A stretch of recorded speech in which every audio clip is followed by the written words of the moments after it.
खड़ा करके जुनैद बगदादी के सामने रखा और कहा, जुनैद क्या ये मेरे नबी की तस्वीर नहीं है? आंखें देखना हो तो पढ़ो, मा ज़ागल बसर हुआ मा तगा, चेहरा देखना हो तो पढ़ो, वद्दुहा वल्लैलि इज़ा सजा, हाथ देखना हो तो पढ़ो, वमा रमैत इज़ रमैत वलाकिन्नल्लाह रमा, अगर कदम देखना हो तो पढ़ो, ला उक़सिमु बिहादल बलद व अंत हिल्लुम बिहादल बलद, अगर सीना देखना हो तो पढ़ो, अलम नशरह लक सदरक व वदअना अन्का विज़रक, अगर इस नबी की गुफ्तार देखना हो पढ़ो, वमा यंतिकु अनिल हवा इन हुवा इल्ला वहयु यूहा, इस महबूब की अताएं देखना हो तो पढ़ो, इन्ना आतैना कल का नारे तकबीर। अगर पढ़ना है तो कंजुल ईमान से पढ़ा करो, जहां बरेली का इमाम ये भी बताएगा, कुरान पढ़ने वाला अपने नबी को ये नहीं कहेगा मेरा नबी मेरे जैसा था या उसका इल्म ऐसा था वैसा था, बल्कि बरेली का इमाम बताएगा कुरान पढ़ने वाला अपने नबी को यूं कहेगा, सरवर कहूं के मालिक मौला कहूं तुझे, बागे खलील का गुले ज़ैबा कहूं तुझे, तेरे तो वस्फ है तनाही से है बरी, हैरान हूं मेरे शाह मैं क्या क्या कहूं तुझे, लेकिन रज़ा ने खत्म सुखन इस पे कर दिया, खालिक का बंदा खल्क का आका कहूं।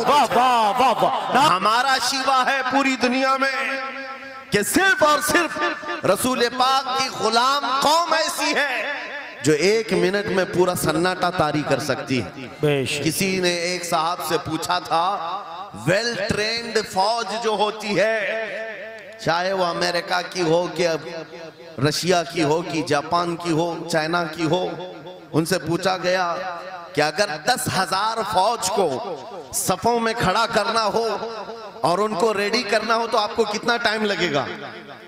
किसी के बारे में कहा कि अमेरिकी फौज के लिए हमें 4 घंटे लग जाएंगे, हम तरतीब दे देंगे। रशियन फौज के लिए 3 घंटे लग जाएंगे, चाइनीज और एक्टिव हैं, 2 घंटे में अपनी थपे तरतीब कर लेंगे। उस मुसलमान दानिश्वर ने कहा, अल्लाह का करोड़ों एहसान है, 1 लाख से ज्यादा का मजमा होता है हरम काबा में भी और हरम रसूल में भी। इमाम सिर्फ 1 मिनट में कहता है सफ़े दुरुस्त कर लो, किसी को डंडा मारने की जरूरत नहीं, सबकी सफ़े खुद दुरुस्त होती है। ये कौम है जो अपनी सफ़े खुद दुरुस्त करती है। मस्जिदों में, जुमा में, ईदगाह में जाकर कोई लकड़ी लेकर नहीं फिरता कि अपनी अपनी सफ़ें दुरुस्त कर लो। हर एक को इतना शऊर है कि अपनी सफ़ें कैसे दुरुस्त की जाती है। जब आपको अल्लाह ताला ने ये नेमत अता की है, मस्जिदों में सफ़ें दुरुस्त कर सकते हैं 1 मिनट के अंदर, ईदगाह में 1 मिनट में हमारी सब दुरुस्त हो सकती है। ऐ नौजवानों, दुनिया को ये बताओ, सिर्फ मस्जिद और ईदगाह नहीं, दुनिया के हर मैदान में हम अपनी सफ़ें दुरुस्त कर सकते हैं। सुभान अल्लाह, हर मैदान में हमारी सब दुरुस्त हो सकती है। ये अल्लाह की तरफ से दी हुई बहुत बड़ी नेमत है। बस अब मजमा जो खामोश है और मुतवज्जे है, अब मेरी बात को आगे मैं बढ़ाता हूँ, तवज्जो से सुने।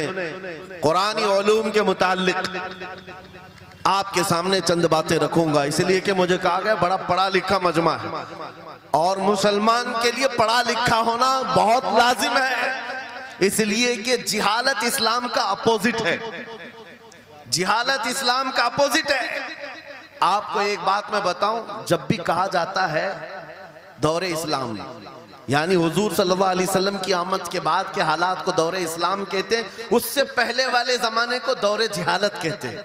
जबकि इस्लाम का अपोजिट तो कुफ्र होना चाहिए, कुफ्र होना चाहिए। ये दौरे इस्लाम है और इससे पहले दौरे कुफ्र था। नहीं, दौरे इस्लाम से पहले वाले दौर को दौरे जिहालत कहते हैं, इसलिए कि बताना है इस्लाम और जिहालत दो अपोजिट चीजें हैं, दो अपोजिट चीजें हैं। जाहिल हो और मुसलमान हो उसे जेब नहीं देता। जिस कौम पर आने वाली किताबे हिदायत का पहला लफ्ज इक़रा से शुरू होता है, इक़रा बिस्मि रब्बिकल्लज़ी खलक़, कुरान का पहला लफ्ज जो आया है वो किस नाम से आया? पढ़ो अपने रब के नाम से, पढ़ो अपने रब के नाम से। और इल्म नहीं है तो कुछ नहीं है तुम्हारे पास। इमाम गजाली तो फरमाते अन्नासु कुल्लुहुम मौता इल्लल उलमा, ये सारे इंसान मुर्दा हैं, जिंदा अगर कोई है तो इल्म वाला है, इल्म वाला जिंदा है। और जिहालत की तारीकियों में भटकने वाले की मिसाल ऐसी ही है जैसे अंधेरी कोठरी में बैठा हुआ है, कहीं रोशनी का आने का इंतजाम नहीं, उसके सामने हलवा रखो कि गोबर रखो, दोनों बराबर है।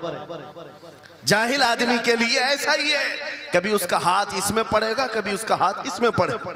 जब नजर नहीं आ रहा है तो हलवा को गोबर समझकर खा लेगा और कभी गोबर को हलवा समझ के खा लेगा, गलाजत उसके लिए बराबर हो जाएगी। लेकिन इल्म को कहा गया अल इल्म नूरुन, इल्म रोशनी है। जिसके पास इल्म आता है वो तमीज सीख जाता है, उसके पास अखलाक आ जाते हैं, वो हलाल और हराम के फर्क को समझने लगता है, बुरे और अच्छे के दरमियान फर्क मालूम होने लगता है। इसीलिए मेरे अजीजों, मुझे बड़ा गर्व है और फख्र है, हमारी ही खानकाह से यह आवाज आती है, आधी रोटी खाएंगे और बच्चों को पढ़ाएंगे। बेशक, क्यों? बेशक। उस अजीम खानकाह से यह आवाज दी गई, क्यों?